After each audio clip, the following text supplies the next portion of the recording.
ses moyens. Alors c'est cumulatif. Un touriste qui monte dans une calèche, à ce moment, le cheval va manger de la luzerne. Au lieu de manger 5 bottes, il va manger 12 bottes. Ce qui fait que même la paysanne ou le paysan qui travaille pour la production de la luzerne, il a des soucis. Parce que la calèche, elle ne fonctionne pas, le cheval, il mange de moins. Et d'ici qu'on a les gens qui travaillent en direct et indirect, ils sont complètement affectés par cette chute dans le tourisme. Et énormément d'émigration de notre domaine, des gens qui voyagent vers l'extérieur, à part ceux qui ont changé de carrière.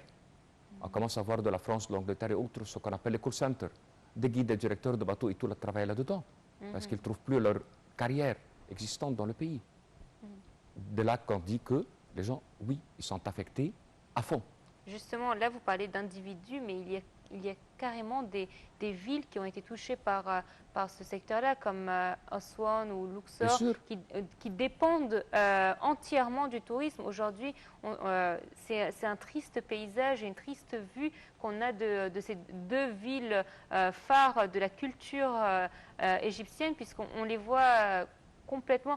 On a l'impression que dès qu'il voit un touriste, il court vers le touriste pour essayer de l'attirer, de lui faire voir les choses. C'est de très tristes images. Savez-vous qu'en 25 ans, la population de Luxor, qui était 5 000 habitants, elle a remonté à 250 000 habitants. Cette différence est grâce au tourisme. Beaucoup d'immigration qui viennent de Kena, Sohag et Asyut. Ces gens-là dépendent du tourisme. Oui, quand il n'y a pas de tourisme, c'est grave. Assouan, qui avait 100 000 habitants, elle a remonté à 1 million d'habitants. Ça, c'est grâce au tourisme.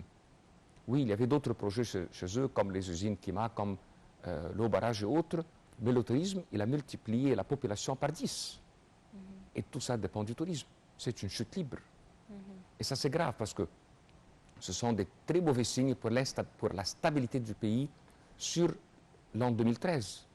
On ne sait pas à quoi ça peut ramener d'avoir 12% de la population qui manque de revenus, et sur ces gens-là dépendent beaucoup de familles. Quand on regarde des zones comme Hurghada et les gens qui sont de Kena qui travaillent à Hurghada, chaque jeune homme est derrière lui. Ses parents, ses frères, ses sœurs, des neveux et des nièces, c'est grâce à une seule personne que tous ces gens-là vivent. Maintenant, l'argent qui venait du tourisme, qui était versé vers l'État et qui représentait un beau pourcentage du PIB, on l'a perdu.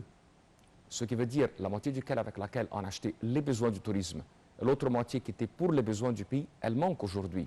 Et les devises étrangères aussi. Et voilà. Et voilà. Surtout que les chiffres de l'État sont faux. Ils sont irréels. Les chiffres de l'État sur 2011 ont été gonflés par l'arrivée des Libyens. De 2012 ont été gonflés par l'arrivée des Syriens. Alors, si on va calculer le tourisme avec des réfugiés de guerre, à qui on fait la mensonge? Au budget de l'État, au PIB ou au peuple? Oui. Comment vous évaluez la réaction ou le plan ou la prise d'action du ministère du Tourisme en particulier et du gouvernement en général face à ce problème? Est-ce que vous trouvez qu'ils ils font ce qu'il faut, ils font leurs efforts, ou bien ils sont indifférents, ils ne prennent pas de bonnes décisions? Ils sont sur un mauvais terrain. Ils ne sont pas sur le vrai terrain. Le vrai terrain, c'est l'État général. Ce n'est pas un effort individuel.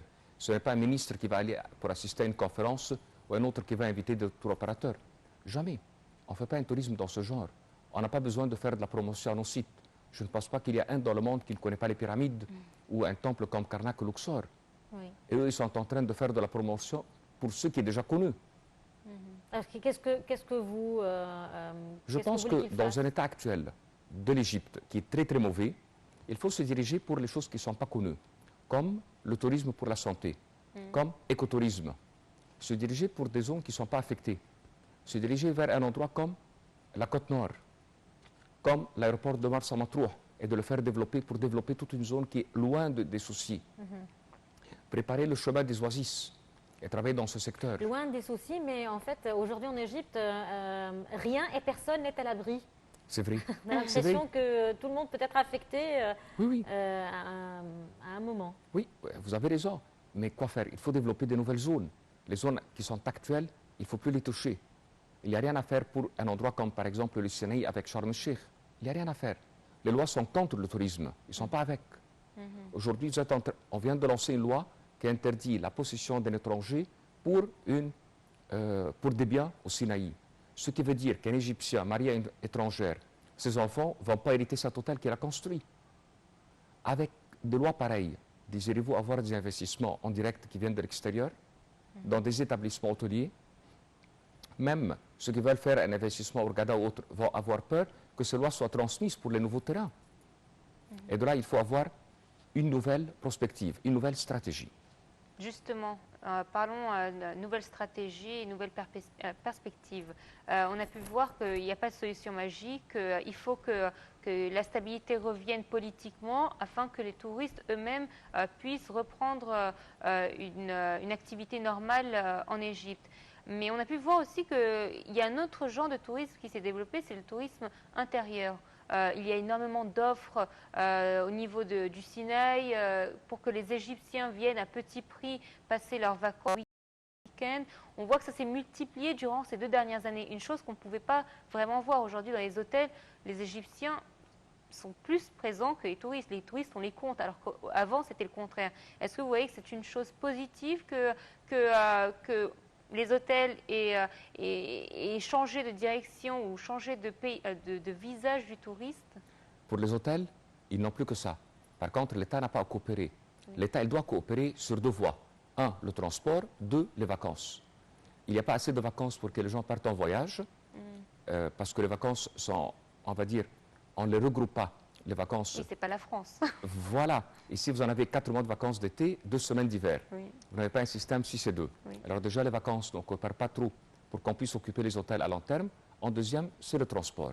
On n'a pas encore les petits appareils, les petits vols qui peuvent fonctionner en privé pour déplacer les gens à des petits prix. Pourtant, il y avait les Smart, non? Oui, mais ce n'est pas comme les prix de l'Europe. Regardez, par exemple, je ne voudrais pas mentionner des noms, Oui. mais regardez sur le net les prix qui fonctionnent entre les grandes villes à travers les vols charter. C'est des prix dérisoires. Il y a des villes qui payent les compagnies aériennes pour amener les gens parce qu'ils dépensent. Ici, c'est l'inverse. Regardez les taxes d'aéroport, destructifs. Et aussi, je pense qu'on a en Égypte un problème d'hôtels de 3 étoiles. On a ou bien des hôtels de luxe qui sont très chers, ou bien des hôtels vraiment qui ne sont pas Oui, bien. Et ça, c'est aussi bien un problème d'État. Car ici en Égypte, si vous désirez avoir une nappe, un petit exemple, des draps de lit, c'est soit mauvais, soit très bien. En ce moment, si vous faites un 3 étoiles, ça va être soit un matériel qui est vraiment mauvais, soit avec le même matériel du 5 étoiles. Mais il nous faut un matériel de 3 étoiles. De 3 étoiles. Exactement. D'ailleurs, en Europe, c'est ça la majorité. Ce sont Exactement. des hôtels très bien. Exactement. Ce qui fait qu'il faut la coopération de l'État pour qu'on puisse avoir une existence du matériel pour des hôtels 1 étoile, 2 étoiles, 3 étoiles, d'une façon à avoir des petits prix et que ce soit des établissements qui ne sont pas coûteux pour mettre l'argent des Égyptiens dans ces établissements. Et ça nous manque. Ça nous manque beaucoup de lois qui aident à l'existence des pensions et des petits hôtels. Ça n'existe pas. En Égypte, si vous voulez faire un petit hôtel, il faut se diriger vers le ministère du Tourisme. Mais ça nous manque de se diriger vers la province elle-même pour avoir des documents et des papiers qui facilitent l'affaire. De toute façon, la question de tourisme, c'est toujours une question importante à aborder. Le temps nous presse. Merci beaucoup d'avoir accepté l'invitation à Bonjour l'Égypte, Monsieur Simon Nassoyer, tour opérateur. Merci beaucoup. Merci à vous.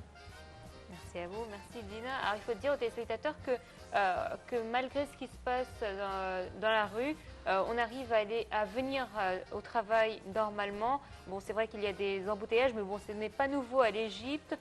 Il faut surtout éviter le vendredi ou lorsqu'il y a des appels à des manifestations de venir au centre-ville. Mais sinon, on arrive quand même à avoir une vie normale. N'ayez crainte, essayez d'éviter juste les rassemblements dans le centre-ville et je pense qu'après tout ira bien. Oui. Merci de nous avoir suivis. Rendez-vous demain à la même heure.